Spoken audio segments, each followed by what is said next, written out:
in the Buddha. I take refuge in the Buddha. I take refuge in the Dharma. I take refuge in the Dharma. I take refuge in the Sangha. I take refuge in the Sangha. Keeping the palms joined.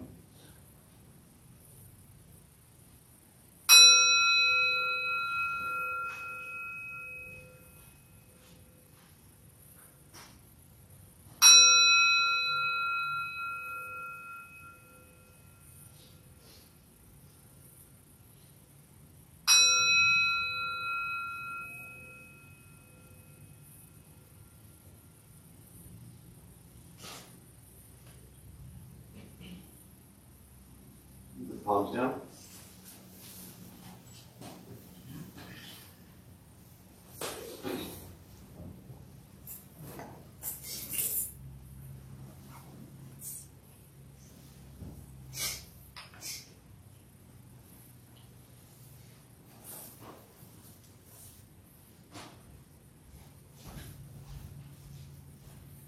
All right. Good morning, everybody. Nice to see you all. Thank you for showing up. Thank you for being here. For those who are maybe new to Buddhist practice, or for those who've been around this stuff a long time, I always like to just kind of remind people every so often, I mean every day if possible, but very often when things go wrong in our lives or situations around us, people often turn to meditation and Buddhist practice thinking that that's going to have the answers.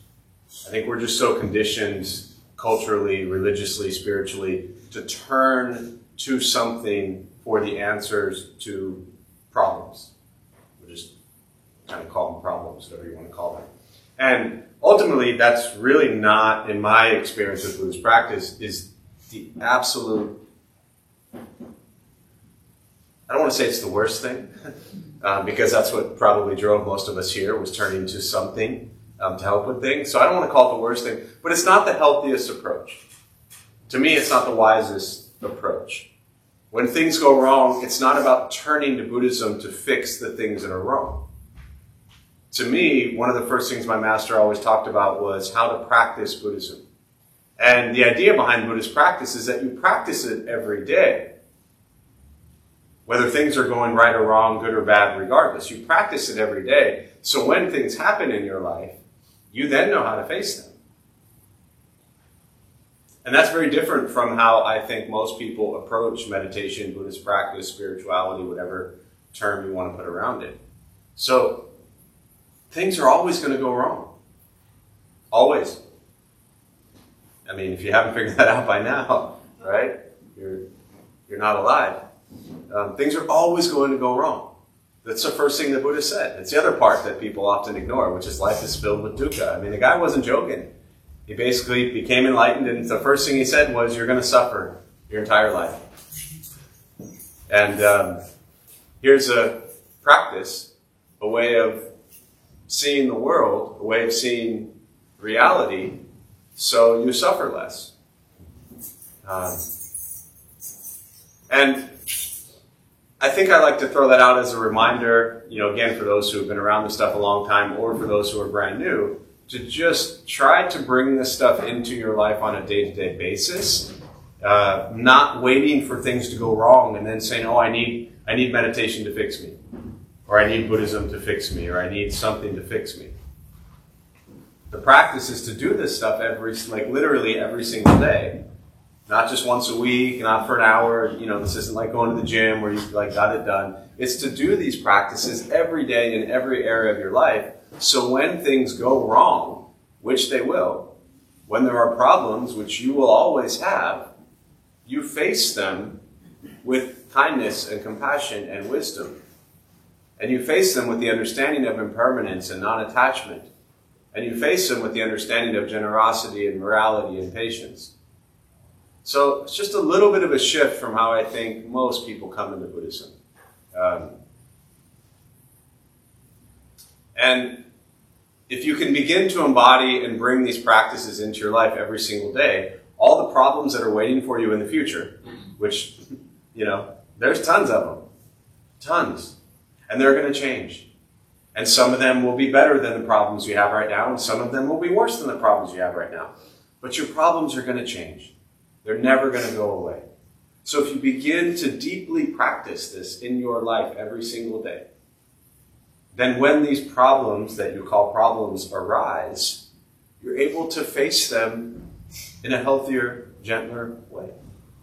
And then these problems, as they arise, don't cause you so much suffering. And if you're not suffering so much, then you can help others. I mean, when you feel like crap, do you want to help anybody? No. When you feel solid and okay and healthy, that's the time you want to help people. And we all know this world needs help. So take care of yourself, prepare yourself. And last thing I'll say before we sit is, for me, meditation and Buddhist practice, which is a very big difference between the two, but meditation and Buddhist practice to me is preventative. It's not the Band-Aid.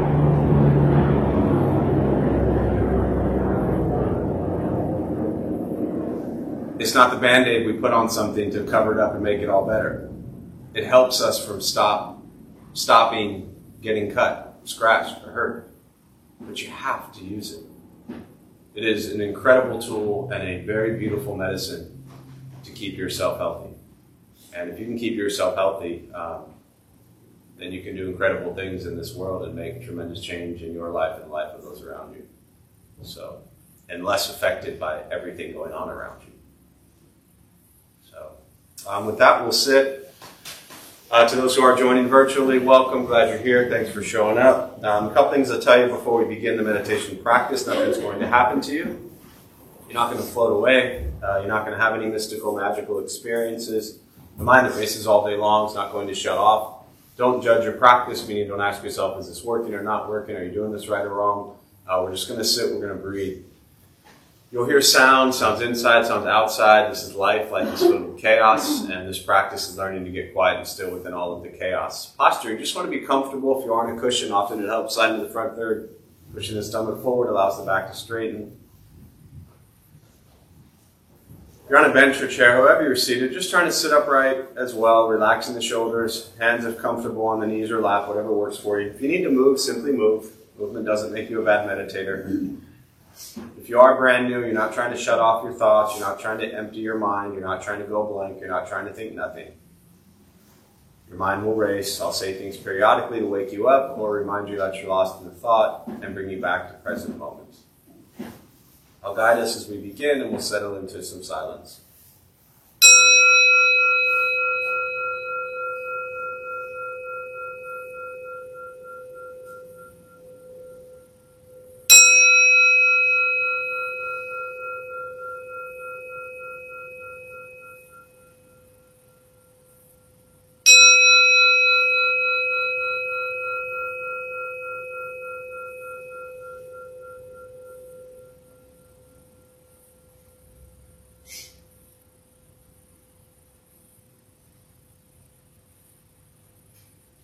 And starting with the eyes closed if comfortable, or slightly open.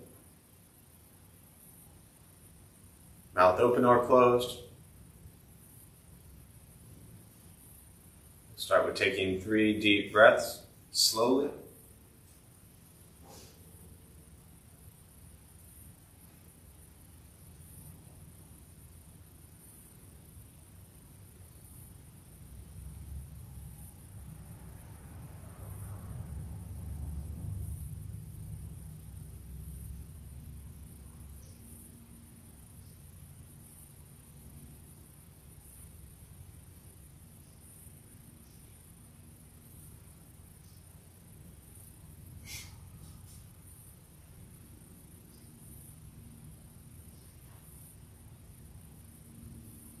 And eventually, settle into a natural rhythm of the breath.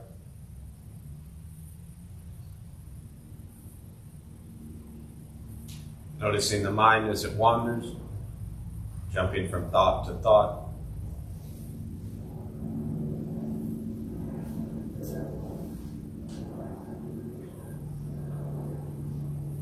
We'll start with gently guiding the attention, focus, to the stomach or chest.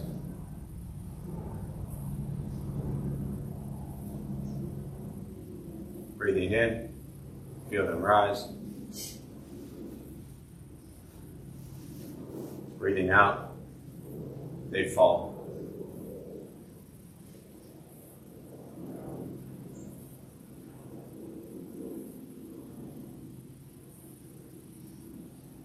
Simply continue this practice, observing sensation of breath.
As the mind wanders, lost in thought,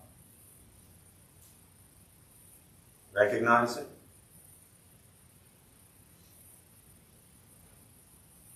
Release that thought.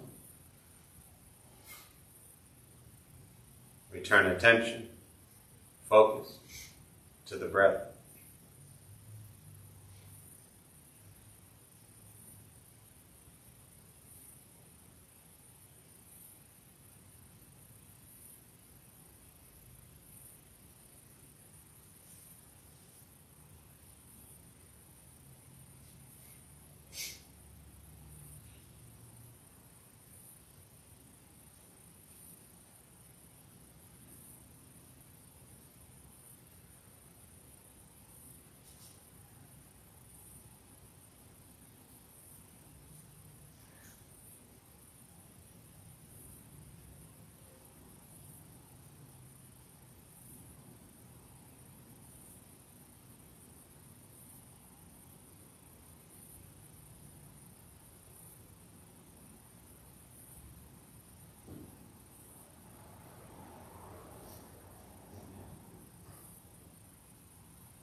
Breathing in, follow breath in.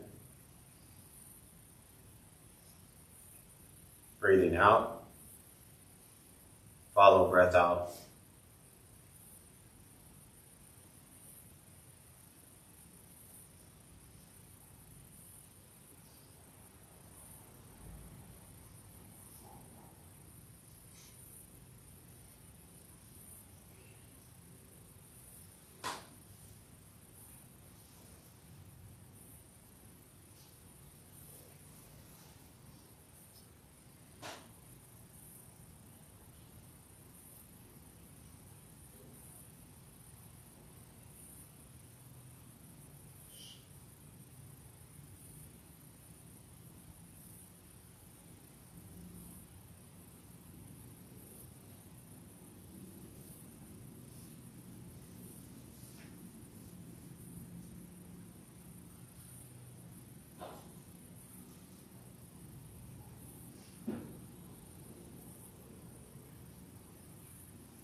learning to be comfortable in stillness, in quiet, just sitting, breathing.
With the body still, rested,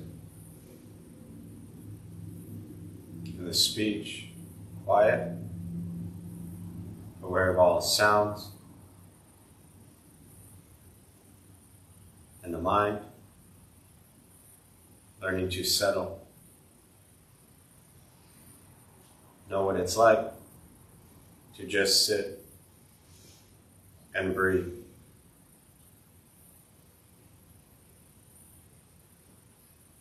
Knowing with each breath, there's nothing else to do,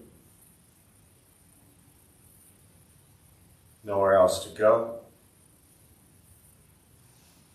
and no one else to be. Everything beautiful, exactly as it is. Sitting, breathing.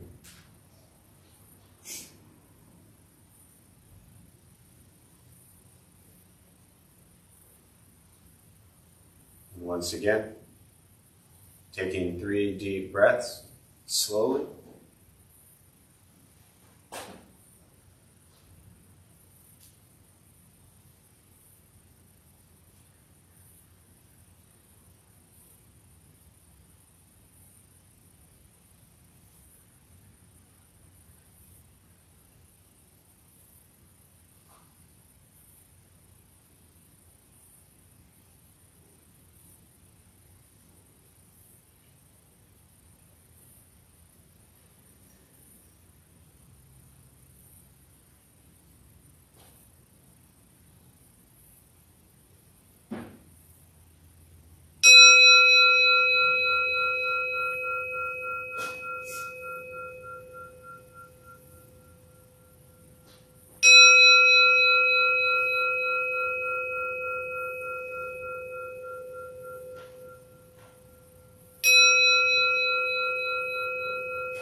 And when ready, slowly opening the eyes, slowly beginning to move. And most important, with the practice of meditation, is to recognize how you feel now, immediately after. Compare this to how you typically feel throughout your day. Recognize the difference, if there is one. Ask yourselves how you prefer to feel every day for the rest of your life. And realize however you feel now, if it's quiet, calm, still, or a busy mind, racing mind, whatever you're sitting with at this moment, has nothing to do with anything I said. It's nothing to do with how we sit and hold the hands or cross the legs. It's nothing to do with the sounds around us or anything else for that matter. It's everything to do with your own mind and your own mind's reaction to an external condition. This is what the Buddha called pratitya samutpata. It means dependent origination. This is the basis of the Buddha's awakening. The word Buddha simply means awakened. He was a human being, no different than any one of us, who began to understand why he suffered, why he got angry, sad, depressed, stressed, anxious. He began to understand the causal relationship of all phenomena. And what that means, very simply, for all of us, regardless of where you come from or what you believe in and where you think you're going, your whole life is filled with things that happen. You react. More stuff happens, more reactions. That's what we get. This practice is simply learning what it's like to respond to something quietly, peacefully, still. So all we're working on is closing the gap where the way you feel now is closer to how you feel always. Just as driven, motivated, productive, successful, but with a mind that's steady, clear, and focused. Distracted by nothing, disturbed by no one. Being able to create change in the world without having hate in your heart. This is not ignoring what's going on anywhere. This is not pretending everything is perfect. This is not being oblivious to the pain and suffering in so many levels around the world. This is making sure you are not a mess. Because if you're a mess, you can't help anybody. So this practice is actually for everybody else. People come here thinking this practice is for themselves, and initially, yeah, it makes sense. You're angry, stressed out, anxious, depressed, miserable all day long. Do something about that. And when you do something about that, you begin to realize that, oh, with that, you can actually help people and places and things and animals. And in the process of helping people and places and things and animals and plants and everything else you want to help, you feel better. And then you ultimately realize that life isn't just about you. But because you spent your life thinking life is about you, you keep trying to make you happy. And you spend forever chasing that. And so people stumble into Buddhism or meditation and think, well, that's the thing that's going to make me happy. No. They're all just tools. Meditation is free. Buddhist practice is free. It's just sitting, breathing, becoming aware of what you think, what you say, and what you do in every moment. And when I talked earlier about practicing every day, that's what I'm talking about. Take time to sit in meditation, 5 minutes, 10 minutes, whatever, every day. Take time to read a little bit, to learn about what these practices are about. And then take some time to do them. To practice loving kindness, compassion, joy, equanimity, to practice generosity, morality, patience. All these things you hear, you have to practice them. They're not just words on a book. They're not just things to throw out there in dialogue and conversation and talk about how mindful you are. Right?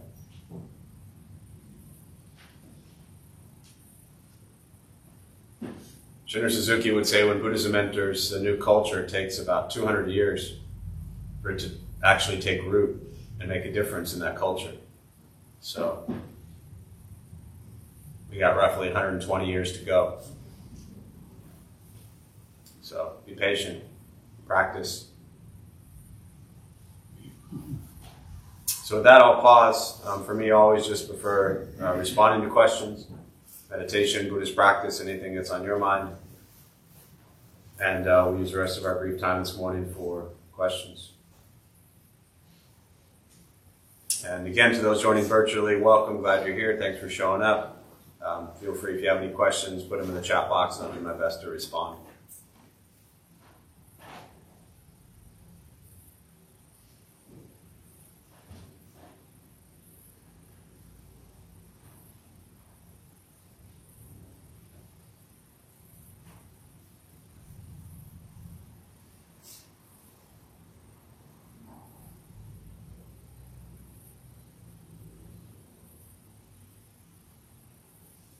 What is the difference between dukkha and samsara?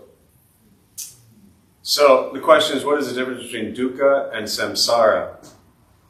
You've been reading, yeah? So dukkha is, let me start here with dukkha. Dukkha is loosely translated to suffering. Terrible translation into the English language because suffering sounds real heavy, extreme. Dukkha, discomfort, angst, dissatisfaction, things just a little bit out of place. You like mayonnaise? No. Someone asked me recently why I always pick mayonnaise, and I'm like, because it's one of the things that most people dislike the most on a sandwich. I mean, if you look at all the things on a sandwich, most people don't say hold the lettuce, right? It's hold the mayo. But anyways, so when you go to a deli and you order a sandwich, what do you tell them? No mayo, right? You get mayo on the sandwich. Are you allergic to mayo? No, so it's not going to kill you. You just don't like it. That's dukkha. That is dukkha. Our entire life, and even this life is suffering. That's, to me, again, and I heard a lot of scholars and people over the years talk about it this way many years ago, and I think it was such for me, a big realization that when I first started reading about Buddhism and said life is suffering, it's like, well, it makes it sound like life is so heavy. And it is. But it's also, most of the things that drive us crazy all day long are comparable to getting mayonnaise on a sandwich. Most of the things that piss you off all day long are not life-threatening. You know, it's not the death and the loss and the trauma and all that stuff. It's the little stuff that happens all day long. It's too hot, it's too cold, you know, I don't like the way my hair looks, I don't like the mayonnaise, you know, the shirt doesn't fit right, all the little stuff. That means, for the most part, nothing. That's dukkha, right? And that's the first thing the Buddha said, is life is filled with dukkha. That's the first noble truth for those who are brand new. The second noble truth is the cause, greed, anger, ignorance. We're constantly wanting more, we're angry at the way things are, and we're ignoring reality, meaning we're stuck in our perception of reality. So he said to practice generosity, compassion, and wisdom to overcome greed, anger, and ignorance. The third noble truth is the ending of suffering. Liberation, nirvana, freedom from suffering. And the fourth, and that ties into samsara, but I'll come back to that. And the fourth is the Eightfold Path. Having correct views, thoughts, speech, action, livelihood, effort, mindfulness, concentration. 8 steps. And by correct, I found it beneficial to say, are these practices beneficial to self and others, or are they harmful to self and others? So when I look at the word correct, that's how I define correct. Not right versus wrong, not somebody saying it's good or bad, not someone determining what is better or not. But when I look at these practices, are they beneficial to self and are they beneficial to others? But not from a place of greed, right? So those are the 4 noble truths. All that's on Google for free. So your question around samsara. Samsara is the cycle of rebirth. And ultimately, in Buddhist teachings, like technical Buddhist teachings, the Buddha lived in India 2,500 years ago, 500 years before Christ. And for the most part, they all believed in, guess what? Rebirth. They believed that they were all coming back.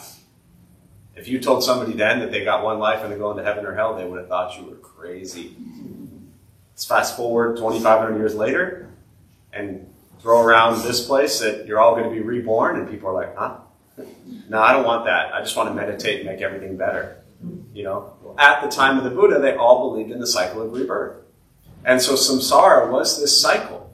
It was a cycle of rebirth. And the only way to liberate yourself, the third noble truth, the only way to end suffering was to free yourself from the cycle of rebirth, to get off of the wheel. Now, as I often ask anytime anyone asks this question, how many of you showed up here today because you wanted to make sure you have a good rebirth? No. Not on your agenda today, right? You here, for the most part, the same reason everybody else is here is they want to be calmer, gentler, peaceful, happy, whatever that is to them, right? But nobody's here because they want to make sure they have a good rebirth. We are already absolutely missing what the Buddha was teaching.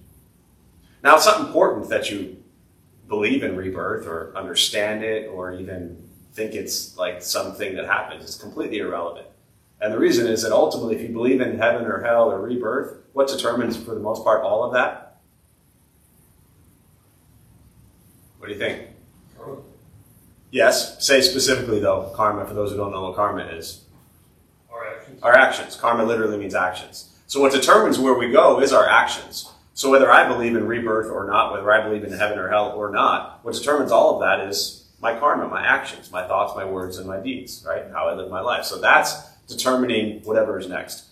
I spend, as a practitioner, literally zero time focused on rebirth or reincarnation, except for when people ask about it, which I'm always happy to share. But it's not a part of my personal practice because if I want to determine all of that, I need to focus on what I'm doing now, right? So Samsara, great documentary, by the way. Have you ever seen those series of documentaries called Samsara? One of them is called Samsara. The other is, anyone here seen them? Baraka. Baraka, yeah.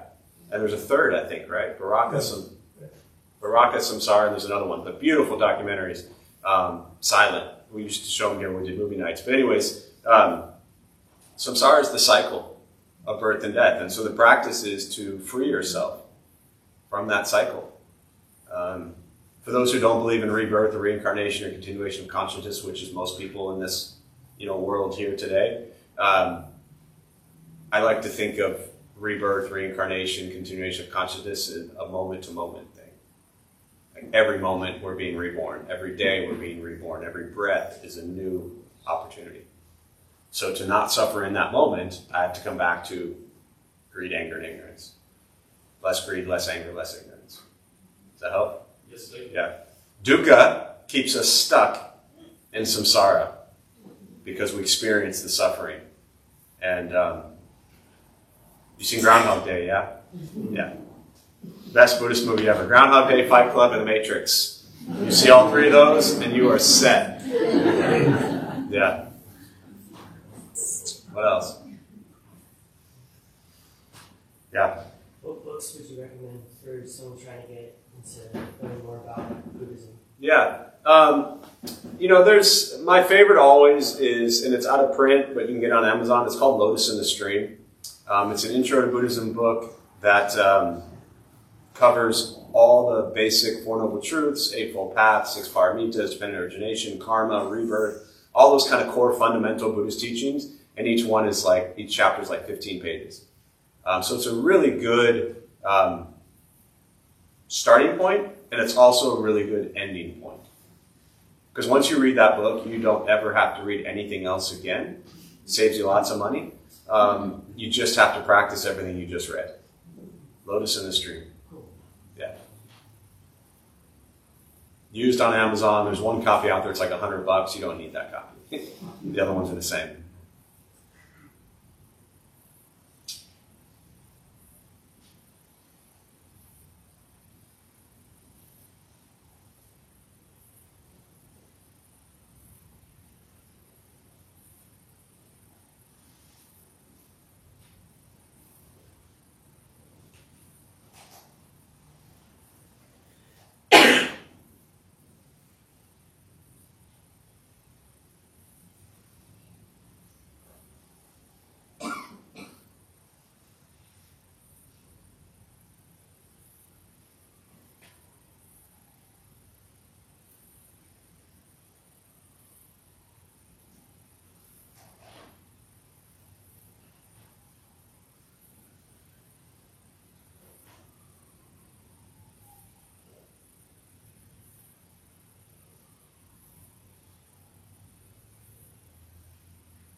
forgiveness. Mm. I realized lately that it's much easier for me to forgive things that have happened in the past or in the moment to me than to my children or my parents. Mhm.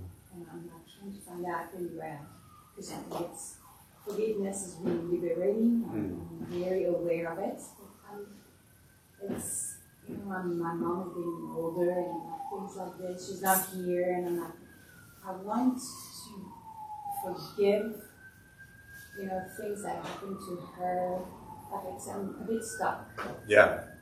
Just to clarify, so the question is about forgiveness, and you shared that you find it easier to forgive yourself things that have happened to you than happen to others. So just to clarify, you're not talking necessarily, and you mentioned your children and your mother, you're not necessarily talking about things that happened between you and children, you and mother, but things that have happened to them from others. Like people who do certain things. Yeah. You know, to my kids, it's hard. You know, Yeah. School and things, and my parents and my mom. You know, things like, you know, she shared, like walking on the street and people don't see her. Like, Yeah. thing like this, and it makes me laugh. And I'm like, I want to say something to help and to me, most of all. Sure. And to, I think, and this has come up a lot actually the last couple of weeks around forgiveness, and you might have heard the conversations taken over the last few classes, or that occurred in the last few classes, but I want to start with this first because I think based on a few things people said, it's a good, I think, just healthy reminder that forgiving people, self or others, doesn't equate to excusing or meaning that what they did was good. And it came up, again, not just for you, but for everybody, because it came up twice recently where people felt like if they forgave someone, that meant in their minds or in their hearts that they were saying it was okay what somebody did to them or what somebody did to somebody else. And so forgiving people is not about making what they did okay or right. First and foremost, forgiveness is, and that's why you're asking, it's for you. Because when we don't forgive self or others, we suffer, right? Now, I think when I look at this, I mean, even this, coming back to samsara, the cycle, right? Believe it or not, learning about rebirth and reincarnation and continuation of consciousness is actually incredibly helpful because you have two kids, and I only know that because they've both been here and you share that, right? And your two kids are completely different, right? You raised them pretty much the same way, taught them the same things, same person, you, right? But they're completely different. Somebody used the term the other day and I liked it, preloaded. Meaning, when you look at from a rebirth perspective, right? They called it preloaded, meaning we come in with things already. Okay? So, again, to your children, you've taught them the same thing, and one is here and one is here. Neither better or worse, not right or wrong, in case they're watching this at home or 10 years from now and they're watching this, you know. We're not grading them, but they've come in preloaded from this rebirth idea. So now take that one step further to everyone who has caused harm.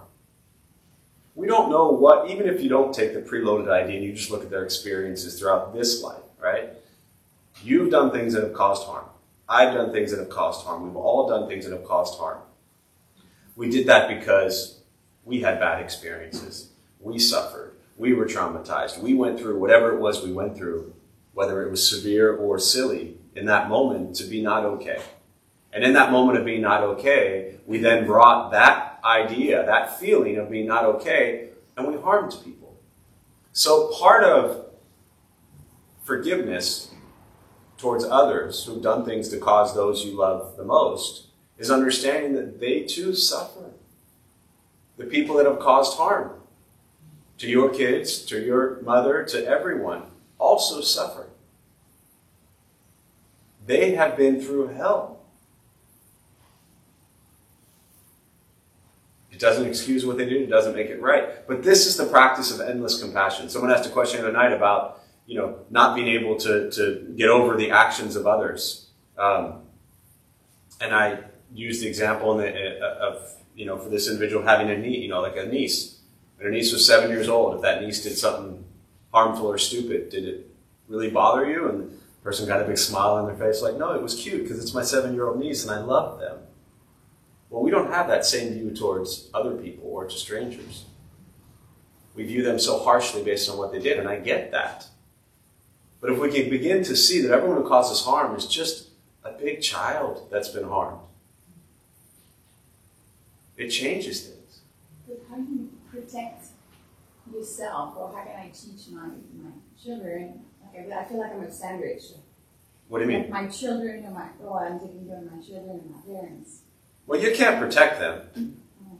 That's how. Or help. This illusion of protection is, I mean, obviously if they're children, you can keep them safe, but your children they're old enough, your level of protection for them is about done.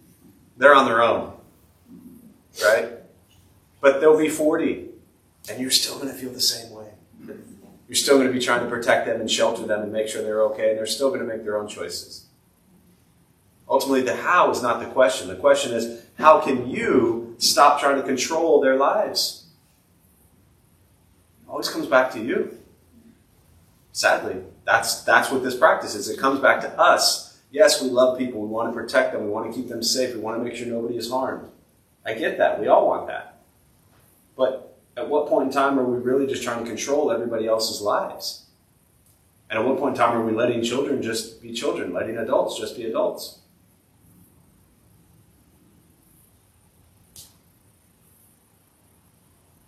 So, yeah, Al.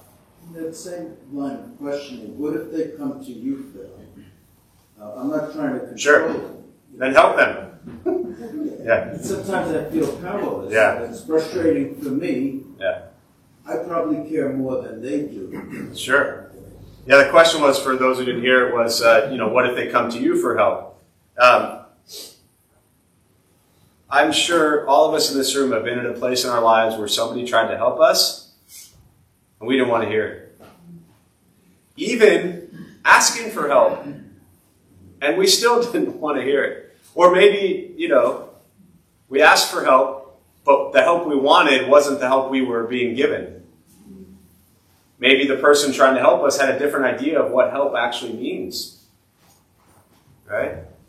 If I've cried out for help for certain things, I have an idea in my mind of what that help is. It's actually a whole other topic, but it's fascinating to me, this idea of helping. I guess I'll throw it out there anyways. I've found very rarely when asking for help, do people actually do what you need help with? They do what they want. And this isn't about it being right or wrong. It's just the reality of one needs help. They ask for help, and then the person comes in to help, but they don't want to do what you want. They want to switch it. They want to do what they think is best. So we have to, in both these examples, try to bring in the practice of non-attachment. And again, I'm not getting into specifics here, but just recognizing that someone asked you for help, you tried to help them, maybe they take your advice, maybe they don't, maybe they follow it, maybe they don't like it. You can't attach to the outcome. Somebody comes to help you, you help them the best you can. But it doesn't always work. And then when it doesn't work, then we feel like, betrayed, let down, disrespected, disappointed. And the only reason we feel that way is because we were attached to this idea of helping. Somebody came to you for help, you tried to help them, it didn't work, and then you feel like you're the failure.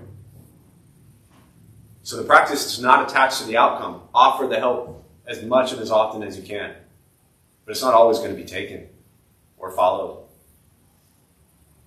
Yeah, I think there's a hand in the back, or you're just stretching. Yeah. There's just a glare, so I can't see anything past like the 5th row here. That's all. Yeah. I was going to say that the hardest thing that I've noticed for me has been acceptance of whatever. Yeah. And I realized that through acceptance, it feels like inactivity. Mm. Actually, it is doing something, being still. So even just doing meditations, like, oh my God, I've got to move. But just stillness is, I'm learning, is an actual action. So stepping back and letting and allowing and seeing whatever is happening is very hard. Yeah.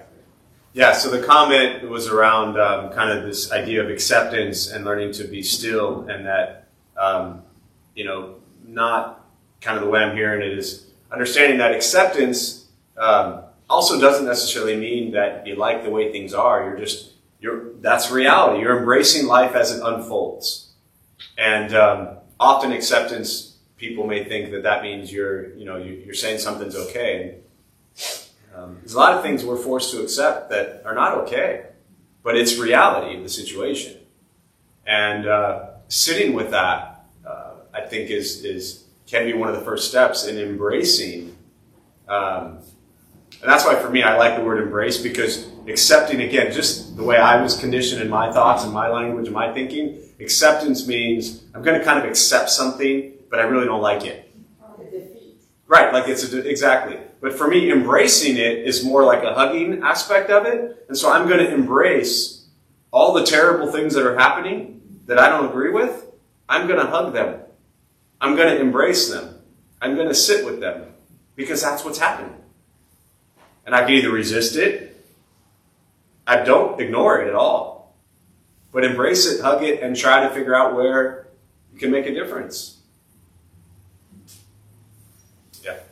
Yeah, so I think you've just answered my question. I think of Buddhism as a very private practice. For sure. And does Buddhism have any comment on collective consciousness?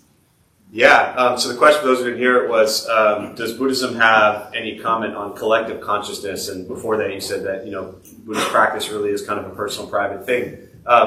Yes. Simple answer is yes. Actually, in that Lotus in the Stream, Master Shingen talks about, he calls it collective karma.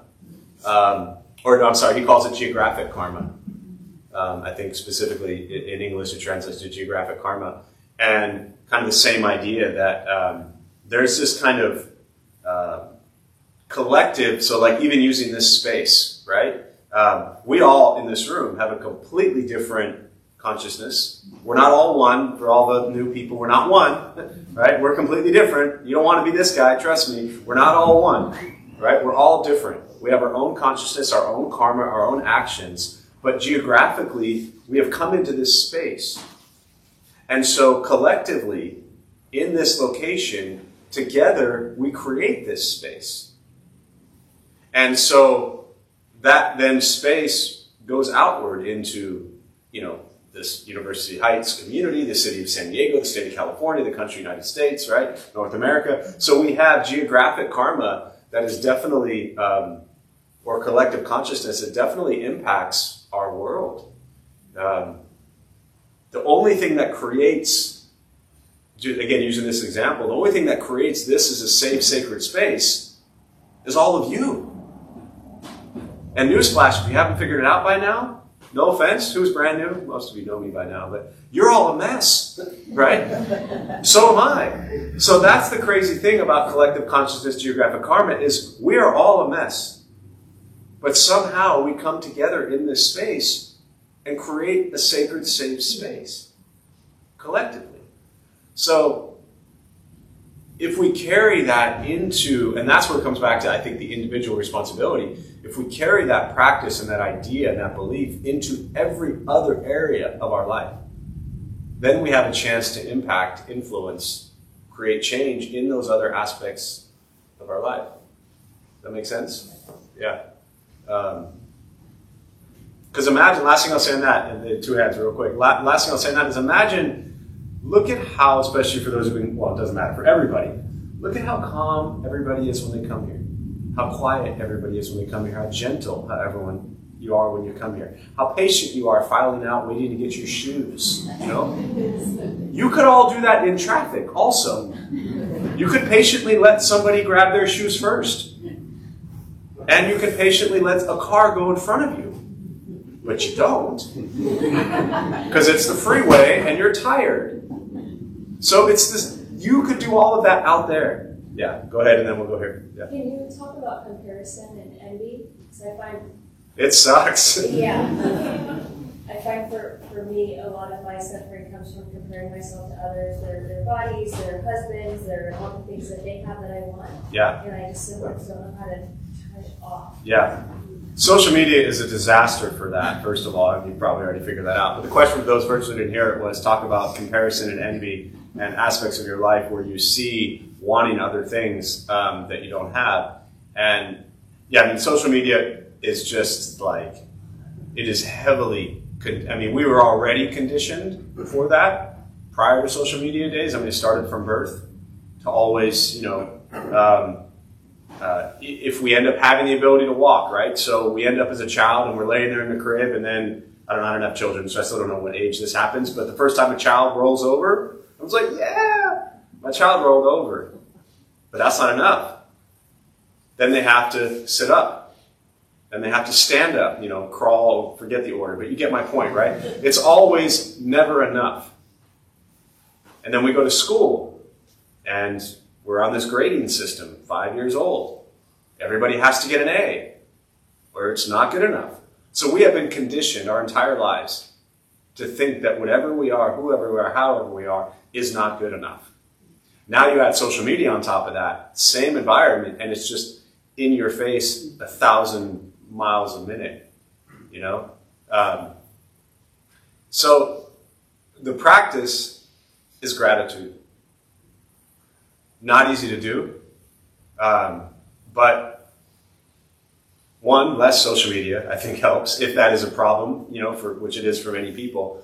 You know, looking at everybody's trips that they're going on and their wonderful whatever, they're, you know, and their perfectly healthy meal that they ate, you know, while you're shoving down 3 slices of pizza, you know. And I'm talking about myself, not you. But for me, gratitude is really important. You know, if you're sitting here Saturday at 11 o'clock in San Diego right now, everyone in this room has so much to be thankful for. And very often we don't stop and see that, especially when we're so lost and when everybody else has what everybody else is doing, you know? Are there gratitude practices that I can look for online? If you Google, literally, say again? Do I have one? You know, I mean, you could, my honest suggestion would be Google gratitude practices. I would use Tara Brach, B-R-A-C-H. I don't know if you're familiar with her. She's wonderful. Yeah. Pema Chodron. I would Google those 2 names and gratitude practices way before I would follow a gratitude practice I use, right?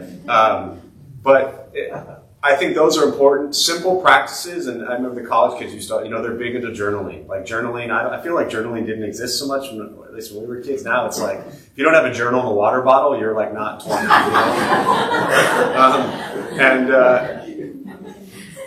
But I have, after, you know, 10 years of working with them, just this go around, like, it's really beneficial for everybody, morning and night. I introduced this, I go to a senior center up in La Jolla. And I introduced it to them every morning, every night. Take 5 minutes, and instead of scrolling at whatever trip everybody else is going on, take 5 minutes and just write down 5 things that you're grateful for. You know? And if you don't have much of a list to write down, be grateful for the fact that you have the ability to think and write and ponder what you want to bring into your life that you can be grateful for. So, yeah, journal and check out Tara Brach and Pema Chodron. Yeah, and we'll close here. Go ahead. I'm not sure how to phrase this question, but you talked about like letting go of control and being greedy. But in the context of a capitalist society, how do you reconcile those two without just being complacent and Yeah, let me just sum that up in 2 minutes as we close. I think that, super easy for us to say in this capitalistic society, it's so hard. It is. But it was also hard in India 2,500 years ago when the Buddha himself was a prince. You know, I mean, whatever he had grown up, it's equivalent to whatever you could get today. I mean, the dude was a prince. You know, are you royalty? Like anyone in here royalty? Like that, you know, you got a lot of stuff. Comparable to what stuff is back then, right? So he had all the wealth, all the riches, all the women, anything he could want. It was all there, like literally. And what he understood was that none of that ultimately could bring him happiness. So being in a capitalistic society or not, being in India 2,500 years ago or not, it comes down to what brings us happiness. And the practice is to understand that getting the person or the place or the thing, getting the stuff, is not the happiness. And the craving of it, the desiring of it, the chasing of it, actually just perpetuates this vicious cycle of suffering. Because you have an iPhone? What number? 12. What did you have before that? A 10? What did the 10 stop? So it just stopped working one day, huh? You were roaming around. What's that? It did? All right. Sometimes I don't get to win that debate, right? But at some point in time, you probably had an iPhone that worked totally fine and didn't need a replacement. In fact, you even jumped from a 10 to a 12. The 11 wasn't available? Also down to the 11. Right? So there's this constant, we're conditioned. Yes, I'm not saying it's easy, to your question. Because every, social media feed and every advertisement, everything is telling us the 10's not good enough. Right? And when it dies, don't get the 11 because the 12 has the new little camera function that you don't know how to use anyways. But we still get sucked into it because they tell us it's on a deal. So understanding that those things don't bring us happiness. That's the practice. And then it doesn't matter what society we're living in, how much wealth or riches we have. It's about what brings me true joy. And I think that's a practice that takes time. This stuff's not easy. It's not simple. It's not like, one meditation and one Buddhist book and you're on to the next, like the next level of consciousness. This stuff is hard work. But if you sit for a while, a month, 6 months, a year, and you really explore in your life what has brought you the most joy, like true everlasting joy, that when the time comes that you're on your deathbed, if we get so lucky to know that we're on our deathbed and we're there, and you look back, what brought you joy? And if it was the iPhone, then that's okay too. So I'm not knocking iPhones. I got right here, right? I think this might be a 12 also, right? So I get it, right? But at the end of the day, the joy is not there. And I think that's really the question for us to ask ourselves is what brings us true everlasting joy? And the Buddha talked about healthy cravings, healthy desires. And I think this idea, as it's taught, that the craving to suffer less is a healthy craving. The desire to suffer less is a healthy desire. For me, as a practice, the craving and desire to figure out what brings me true joy has been a healthy practice for me. So I'm going to close on that. We'll join palms. May the benefit of this practice be shared with all beings in all directions. May all beings be at peace. May all be free from suffering.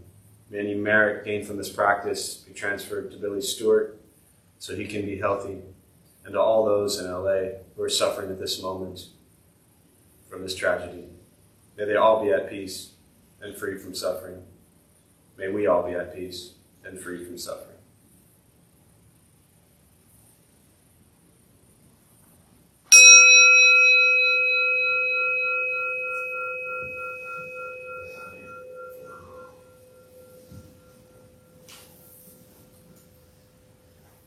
All right, a few quick announcements before you all head out. Thanks for being here. My name is Jeff. I'm a Dharma bum. We opened up this temple 18 years ago to introduce Buddhist practice to those who show up. Those of us who lead, we're not monks, we're not nuns, we're not gurus, we're not masters, we're not teachers, we're not looking for students, we're just practitioners.